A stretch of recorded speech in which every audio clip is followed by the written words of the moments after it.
C'est marrant cette histoire de confinement. On était tous partis avec plus ou moins d'espoir pour 2020. Nouvelle décennie, nouvelle vie. On était beaux, on était grandiloquents. Certains l'ont dit sincèrement, d'autres se sont mentis parce qu'ils savaient que dans le fond, rien n'allait changer. Après tout, on n'est pas à un an près. Et puis nous voilà, tous réduits à rester chez nous, à attendre sagement que passe le temps. On repart tous à zéro, on se retrouve confrontés à nous-mêmes, accompagnés de nos démons, que ceux-ci prennent la forme de personnes de notre entourage ou qu'ils ne soient qu'une partie de nous-mêmes avec laquelle on essaie tant bien que mal de vivre. J'avais tendance à cracher mon venin sur les gens à qui le confinement faisait peur, en leur disant qu'on n'était pas en train de fuir un pays en guerre, ni de perdre tout ce qu'on a toujours construit, encore moins de perdre notre identité et nos repères. En somme, rien de bien insurmontable. Je martelais que eh oh, ça va, il y a pire dans la vie. Ce qui n'est pas totalement fou, mais je me rends compte aujourd'hui quand même que c'était surtout une excuse pour cacher le bonheur de voir le monde s'arrêter un instant. Le temps. Ah, on a un drôle de rapport au temps.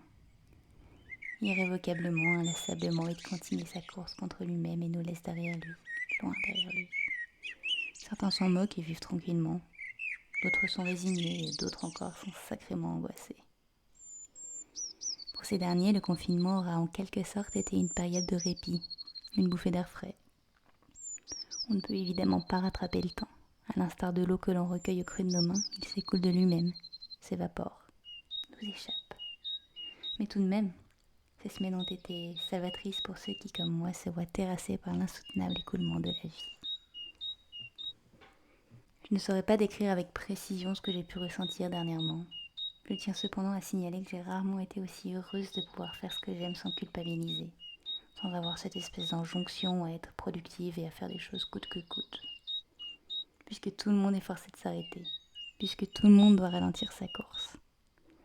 C'est là l'un des rares avantages à être perdu dans sa vie, quand le monde entier se retrouve comme paralysé, à l'arrêt. Quand on est au bord du gouffre et qu'on prend presque 2 mois pour respirer, on a l'impression quelque part de se retrouver, et une fois n'est pas coutume, on a la sensation de ne pas perdre de temps.